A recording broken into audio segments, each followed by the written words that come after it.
Friends, आज हम बात कर रहे हैं एंजल ब्रोकिंग के आईपीओ की। दोस्तों, बड़े दुख के साथ कहना पड़ रहा है कि बहुत दिन की आईपीओ की तेज़ी को विराम लग गया है। आज नए लिस्टिंग हुए आईपीओ ने लोगों को लॉस में डाल दिया है। इससे पहले लोगों को रकम दुगुनी होने की गारंटी के साथ आईपीओ में इन्वेस्टमेंट करते थे और होता भी था बिल्कुल ऐसा ही। लिस्टेड होने के बाद हर आईपीओ रकम को दुगुनी करके दे रहा था। लेकिन पिछली बार लिस्टिंग हुए आईपीओ कैमकॉन स्पेशलिटी और कैम्प्स के आईपीओ से थोड़ा रिस्क बढ़ने लगा था। कैमकॉन स्पेशलिटी ने तो 115% यानी 115% का शानदार रिटर्न भी दिया था, लेकिन बाद में स्टॉक नीचे की तरफ लुढ़क गया। और उसी तरह उस दिन कैंप्स की भी ओपनिंग अच्छी हुई थी, प्रीमियम में लिस्टिंग हुई थी, लेकिन वो भी स्टॉक फिर नीचे आ गया। तो उस टाइम से ही लगने लगा था कि आने वाले एंजल ब्रोकिंग के आईपीओ में भी कम प्रीमियम पर लिस्टिंग होगी, लेकिन एंजल में तो डिस्काउंट पर लिस्टिंग हो गई। एक ही दिन में अच्छा खासा मुनाफा कमाने का अरमान लेने वालों का अरमान टूट गया। अब उन्हें समझ में नहीं आ रहा है कि वो क्या करें। आज आपको आपके सवालों का जवाब मिल जाएगा, जैसे कि इस आईपीओ में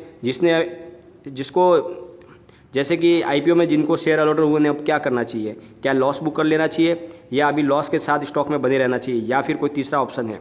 और जिसको आईपीओ में शेयर नहीं लगे, क्या वो निचली प्राइस से बाई कर सकते हैं। इन सारे सवालों के सटीक जवाब आपको इस वीडियो में मिल जाएंगे। लेकिन उससे पहले अगर आप पहली बार मेरे चैनल पे आए तो चैनल को सब्सक्राइब कर दीजिए, एक बेल आइकॉन दबा दीजिए ताकि जब भी नया वीडियो बनाऊँ पहला नोटिफिकेशन आपको मिले। वीडियो पसंद आए तो लाइक शेयर जरूर कीजिए। चलो दोस्तों, वीडियो स्टार्ट कर दे। मैं हूँ आपका दोस्त एसबी दवे और मेरे चैनल ऑनलाइन कमाई में आपका बहुत बहुत स्वागत है। सबसे पहले हम जरा एंजल ब्रोकिंग और उसके आईपीओ की टोटल डिटेल को एनालिस कर लेते हैं, ताकि हमें समझ में आए आगे कि क्या सिचुएशन बन रही है और हमको डिसीजन लेने में भी आसानी हो जाए। दोस्तों, एंजल ब्रोकिंग भारत की सबसे पुरानी और रेपुटेड ब्रोकिंग फर्म है, जिसकी शुरुआत 1987 में हुई थी।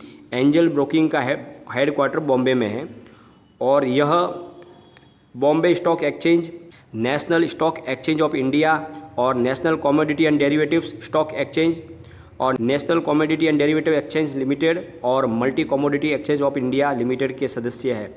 इनका पिछले कुछ वर्षों से फ्लैट ब्रोकरेज शुल्क पर ध्यान देने की वजह से इनका कामकाज अच्छा खासा बढ़ गया है और ये अपनी क्वालिटी और क्वांटिटी पे पूरा ध्यान रख रहे हैं, और जिसकी वजह से इनके कस्टमर बेस बहुत ज़्यादा बड़ा है। इनका कामकाज भी बहुत शानदार तरीके से बढ़ा है। एंजल ब्रोकिंग के पास 3.75 लाख के एक्टिव कस्टमर हैं, यानी 3.75 लाख कस्टमर उनके एक्टिव है, जो ये साबित करते हैं कि स्टॉक मार्केट में एंजल ब्रोकिंग बहुत ही एक बड़े भरोसे का नाम है। अब अपने कामकाज को और बढ़ाने के लिए एंजल ब्रोकिंग ने आईपीओ लाया है, जिसकी प्राइस बैंड रखी थी 305 से 306 के बीच में। और इस आईपीओ के द्वारा एंजल ब्रोकिंग ने 600 करोड़ रुपए की पूंजी जुटाई है। इसका 50% ओएफएस के द्वारा और दूसरा इक्विटी बाजार के द्वारा जुटाया गया है। आईपीओ 22 सितंबर को ओपन हुआ था और 24 सितंबर को क्लोज हुआ था। एंजल ब्रोकिंग 6.4% स्टेक के साथ में पूरे भारत में चौथे नंबर की ब्रोकिंग फर्म है, यानी पूरे स्टॉक मार्केट के जो ब्रोकिंग फर्म है उसमें 6.4% की हिस्सेदारी एंजल ब्रोकिंग की, और वो चौथे नंबर की ब्रोकिंग फर्म कही जाती है। फाइनेंशियल ईयर 2020 में एंजल ब्रोकिंग का प्रॉफिट 86.6 करोड़ का हुआ है, और आज एंजल ब्रोकिंग के आईपीओ की लिस्टिंग 10.13 डिस्काउंट पर हुई है। 106 की ऑफर प्राइस के सामने 275 की लिस्टिंग हुई है। दोस्तों, वैसे भी यह पहले से सिग्नल मिलने लगे थे कि आईपीओ की शानदार लिस्टिंग नहीं होगी, परंतु लॉस की कल्पना तो नहीं थी। अब एक्चुअल में पिछले दो आईपीओ कैमकॉन स्पेशलिटी और कैम्प्स से गिरावट के बाद से आईपीओ बाजार में रौनक खत्म हो गई है।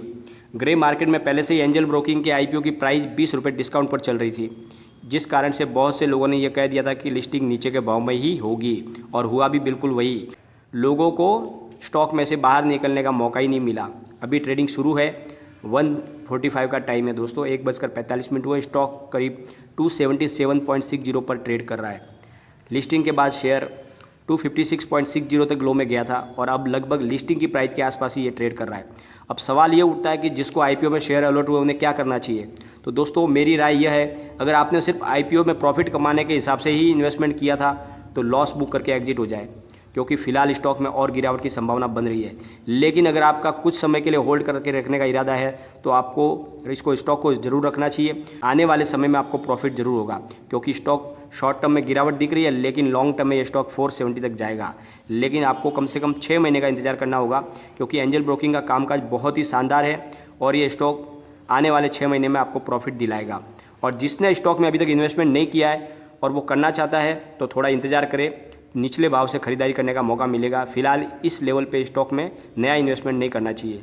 और दोस्तों लेकिन एक बात का ध्यान रखिए, ये स्टॉक बहुत शानदार है और इसकी प्राइस भी अच्छी है, लेकिन अभी इस लेवल पे थोड़ा सा सेंटीमेंट बिगड़े हुए हैं आईपीओ के, इसलिए ये इसमें गिरावट की संभावना बन रही है। लेकिन आने वाले समय में इसमें आपको प्रॉफिट ज़रूर मिलेगा।